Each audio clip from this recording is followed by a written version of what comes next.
آج کی میری گفتگو بیت المقدس کی آزادی، غزہ اور فلسطین کے مظلوم مسلمانوں کی حمایت اور وہ قافلہ حریت، وہ قافلہ عزیمت جس میں 50 ممالک کے لوگ شامل ہیں، اکثریت غیر مسلموں کی ہے، 30% مسلمان بھی اس میں شامل ہیں۔ پاکستان سے بھی ہمارے 6 ساتھی تشریف لے گئے، جن میں سے 3 کا آگے کام نہ ہو سکا، وہ ٹیونس کی بندرگاہ سے واپس آ گئے، اور 3 حضرات ابھی بھی اس قافلے کا حصہ ہیں، جس کو گلوبل سمود فلکیلا کا نام دیا گیا۔ یعنی پوری دنیا سے سمندر میں امدادی خوراک، ضرورت کا سامان، پانی اور ادویات لے جانے والی کشتیوں کا ایک قافلہ، جو اسرائیل دہشت گرد ناجائز ریاست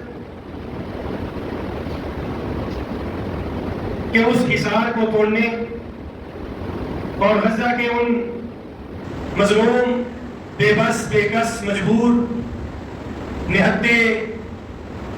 بچوں، عورتوں اور مردوں کو یہ سامان مہیا کرنے کے لیے سمندروں میں سفر کر رہے ہیں۔ آج پوری دنیا میں ان حریت پسندوں نے اور ان جرأت مند بہادر لوگوں نے وہ مثال قائم کی جو رہتی دنیا تک یاد رکھی جائے گی۔ ہم بحیثیت مسلمان ان مظلوموں کے لیے آواز اٹھائیں، ان بے کس، بے سہارا لوگوں کا سہارا بنے۔ ہمیں یہ امید ہوتی ہے کہ آخرت میں اللہ کی طرف سے انعام ملے گا، رب تعالیٰ خوش ہوں گے، جنت ملے گی۔ اور چونکہ ہم دین اسلام کو ماننے والے ہیں، تو دین اسلام نے ہمیں پوری دنیا میں بسنے والے مسلمانوں کے حقوق بتائے، مظلوم، بے سہارا لوگوں کا سہارا بننے، بے کس، مجبور لوگوں کی مجبوری اور بے کسی کو دور کرنے کی ترغیب دی۔ یتیموں اور بیواؤں کے سر پر دست شفقت رکھنے کا اجر ہمیں ہمارے دین نے بتایا۔ ہمیں تو یہ لالچ ہے کہ ہمارا رب ہمیں اس پر اجر دے گا، لیکن غیر مسلم جن کے ہاں آخرت کا کوئی تصور نہیں، جن کے ہاں اللہ کی ذات کا بھی کوئی تصور نہیں، جو شرک اور کفر اس دنیا میں کرتے نظر آتے ہیں، وہ بھی اس قافلے کا حصہ بنے۔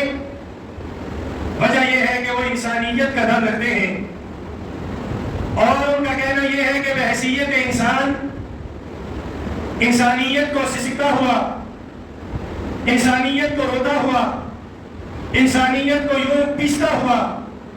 دیکھ کر ہم سے رہا نہ گیا، اور وہ اس قافلے کو لے کر چل رہے ہیں۔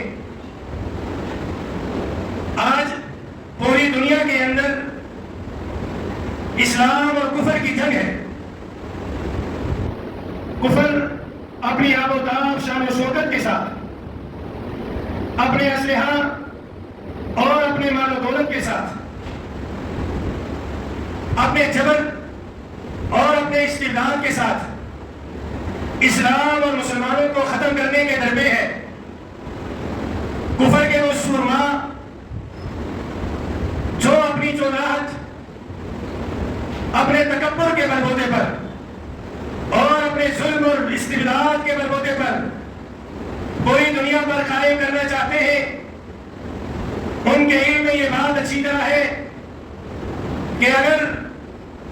دنیا میں چودراہٹ کرنی ہے، دنیا میں اپنا سکہ رائج کرنا ہے اور دنیا کے نظام کو اپنی مٹھی میں لینا ہے، تو اس کے لیے اسلام اور مسلمان یہ کانٹا ہے۔ اس لیے کہ اسلام مسلمانوں کو آزادی کا درس دیتا ہے، اسلام انسانیت کو حریت کا درس دیتا ہے، اسلام بندوں کو بندوں کی بندگی سے چھڑا کر ایک رب کی بندگی میں آنے کی دعوت دیتا ہے۔ یہ دنیا کا کفر اچھی طرح سمجھتا ہے کہ آج سے پہلے بھی ہمارے راستے میں رکاوٹ، ہمارے راستے میں کانٹا اور ہمارے سامنے سینہ تان کر کھڑا ہونے کی جرأت اگر کسی نے کی ہے تو وہ اسلام اور مسلمان ہے۔ اس لیے ان کے آباء و اجداد، ان کے بڑے، ان کے سورما، وہ ہمارے آباء و اجداد ہمارے بڑوں سے لڑے اور انہوں نے جہاد، انہوں نے جنگیں کی۔ ہمارے بڑوں نے، ہمارے اسلاف و اکابر نے، ہمارے صحابہ و اہل بیت نے اور خود ہمارے نبی کریم آقا دولہا امام الانبیاء حضرت محمد الرسول اللہ سب کے صلی اللہ علیہ وآلہ وسلم نے بنفس نفیس ان کے خلاف برسر پیکار ہو کر جہاد کا علم بلند کر کے دنیا کے انسانوں کو یہ پیغام دیا، ہم آزادی کا درس لے کر آئے ہیں، ہم حریت پسند ہیں، ہم بندوں کی غلامی کسی صورت برداشت نہیں کریں گے، ہم رب کی غلامی کو قبول کرنے اور ساری بندگی کو رب کی غلامی میں ڈالنے کے لیے آئے ہیں۔ ہمارے آباء و اجداد، ہمارے اکابر و اسلاف، ہمارے بزرگان دین، ہمارے صحابہ و اہل بیت اطہار نے اور آپ علیہ الصلوۃ والسلام نے ہمیشہ اسلام کی سربلندی کی بات کی، مسلمانوں کے غلبے کی بات کی۔ وجہ حکومت نہیں، وجہ